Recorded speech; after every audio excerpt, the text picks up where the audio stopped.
दोस्तों, मेरा नाम डॉक्टर फैसल है और मैं एक यूनानी फिजिशियन हूँ। एक मसला जो मेरी क्लिनिक पे बार-बार देखने में आ रहा है, वो बच्चों की ग्रोथ और उनकी हाइट का है। पेरेंट अक्सर ये कंप्लेन करते हैं कि हमारे बच्चे की हाइट कम है, उसकी ग्रोथ कम है। दरअसल कुछ बच्चे ऐसे हैं जिनकी ग्रोथ वाक़ई कम होती है और हाइट कम होती है, लेकिन बाज़ बच्चे ऐसे हैं जिनको सिर्फ़ पेरेंट जो है दूसरे बच्चों से कंपेयर करते हैं और इस धोखे में होते हैं कि उनके बच्चे की हाइट कम है। इस मसले के लिए मैंने एक स्क्रीन पर चार्ट लगा दिया है। आप इस चार्ट पर देख करके अपने बच्चे की उम्र के हिसाब से उसकी हाइट कंपेयर कर लीजिए।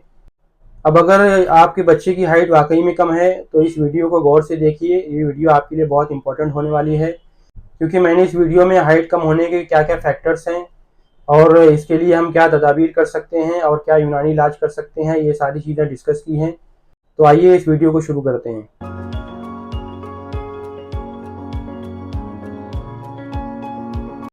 दोस्तों, बच्चों की ग्रोथ और उनकी हाइट बढ़ने का दारोमदार तीन चीज़ों पर मुनहसर है। पहले जीन, दूसरे ग्रोथ हार्मोन और तीसरे न्यूट्रिशन। जीन से मुराद है कि अगर पेरेंट की हाइट कम है तो इससे बच्चों की हाइट भी मुतासिर हो सकती है, और अगर पेरेंट की हाइट ज़्यादा है तो इससे बहुत ज़्यादा चांसेस है कि बच्चों की हाइट भी ज़्यादा हो सकती है। दूसरे ग्रोथ हार्मोन ये पिट्यूटरी ग्लैंड में बनते हैं और थायराइड ग्लैंड जो हार्मोन रिलीज करता है, तो हमारी बॉडी की ग्रोथ और डेवलपमेंट को रेगुलेट करते हैं। तो अगर पिट्यूटरी ग्लैंड या थायराइड ग्लैंड में कोई मर्ज पैदा हो जाए तो उसकी वजह से भी हाइट मुतासिर हो सकती है। तीसरे न्यूट्रिशन, अगर सही उम्र में प्रॉपर न्यूट्रिशन नहीं मिले तो उसकी वजह से भी हमारी हाइट की ग्रोथ में फ़र्क पड़ सकता है। अब आपका ये जान लेना बेहद ज़रूरी है कि 18 से 20 साल की उम्र तक हमारी बॉडी में ग्रोथ हार्मोन बहुत ज़्यादा एक्टिव होते हैं। तो अगर आपके बच्चे की हाइट कम है या आपको ऐसा लगता है कि इसकी ग्रोथ प्रॉपर नहीं है, तो आपको जो भी तदबीर या इलाज करना है वो इस उम्र से पहले कर लेना है, क्योंकि इस उम्र के बाद सारी तदबीरें फेल हो जाती हैं और प्रॉपर वर्क नहीं करती। अगर बच्चे की हाइट कम है तो इसके लिए आपको जो तदबीरें करनी है उनमें पहले नंबर पर है प्रॉपर न्यूट्रिशन एंड डाइट, दूसरे फिजिकल एक्टिविटी और तीसरे यूनानी तरीका इलाज। प्रॉपर न्यूट्रिशन में आपको बच्चे के लिए कैल्शियम और विटामिन डी वाली डाइट चूज़ करना है और प्रॉपर प्रोटीन वाली डाइट इस्तेमाल करनी है। कैल्शियम और विटामिन डी की डाइट में शामिल है योगर्ट यानी दही, मिल्क, चीज़, सोयाबीन और फ्रूट्स, और प्रोटीन डाइट में शामिल है meat, poultry, eggs, nuts and seeds, vegetable and fruits. दूसरे नंबर पर है फिजिकल एक्टिविटी। फिजिकल एक्टिविटी के तौर पर बच्चों को स्विमिंग, साइकिलिंग, स्कीपिंग और जॉगिंग, इस चीज़ों का ध्यान रखना है, और इसके साथ साथ प्रॉपर नींद भी बेहद ज़रूरी है। और तीसरे नंबर पर है यूनानी ट्रीटमेंट।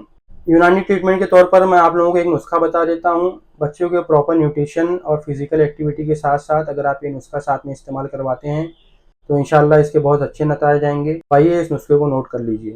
इस नुस्खे में कुल 3 दवाएं शामिल हैं। पहले नंबर पर है अजगन नागौरी, ये आपको 100 ग्राम लेना है। दूसरे नंबर पर है तबाशीर असली, इसमें क्वालिटी आती है, एक बनावटी तबाशीर भी आती है, तो आप देख करके लीजिएगा, असली वाली ही लेनी है। इसका वज़न 50 ग्राम रहेगा। तीसरे नंबर पर है मस्तकी रूमी, ये भी आपको अच्छी क्वालिटी की लेनी है, इसका वज़न 25 ग्राम रहेगा। ये हमारा नुस्खा मुकम्मल हो गया है। दोस्तों, अब आइए इस नुस्खे की तैयारी और तरीके इस्तेमाल के बारे में जान लेते हैं। इन तमाम जड़ी बूटियों को एक साथ सफ़ूफ बना लीजिए, और इसको इस्तेमाल करने में 2 चीज़ों का ध्यान रखिए कि अगर बच्चे की उम्र 5 साल, 6 साल या 10 साल के आसपास हो और उसे कैप्सूल निगलने में दुश्वारी हो, तो आप इस नुस्खे के 3 गुना शहद मिला लीजिए। शहद असली होनी चाहिए। इस नुस्खे के 3 गुना वज़न में आप शहद मिला करके आधा-आधा चम्मच दिन में 2 मरतबा खाना खाने के बाद इस्तेमाल करवा सकते हैं। और अगर बच्चे की उम्र 10-12 साल से ज़्यादा हो और उसे कैप्सूल खाने में कोई दुश्वारी ना हो, तो 750 मिलीग्राम यानी 00 साइज़ का कैप्सूल भर करके सुबह नाश्ते के बाद एक कैप्सूल और रात में खाना खाने के बाद एक कैप्सूल इस्तेमाल करवा सकते हैं। और साथ में खमीर मरवारीद 5 ग्राम सुबह नहार मुँह और 5 ग्राम रात में खाना खाने से पहले इस्तेमाल करवाइए। जो डॉक्टर हज़रात मेरा ये वीडियो देख रहे हैं उनसे गुजारिश है कि यूनानी इलाज मुआलजा को अपने क्लिनिक पर फ़रोग़ दें और इन तमाम नुस्खों को बना करके अपने मरीज़ों पर इस्तेमाल करवाएँ। और जो हज़रात क्वालिफ़ाइड डॉक्टर या हकीम नहीं हैं उनसे गुजारिश है कि वो सेल्फ़ मेडिकेशन की तरफ ना जाएँ। आपको जब भी कोई तकलीफ़ हो तो अपने करीबी मालिज को रुजू करें और उसके मशवरे के बगैर कोई दवा इस्तेमाल ना करें। मेरी इस वीडियो को लाइक करें, सब्सक्राइब करें और ज़्यादा से ज़्यादा शेयर करें, और मुझे अपनी दुआओं में याद रखें।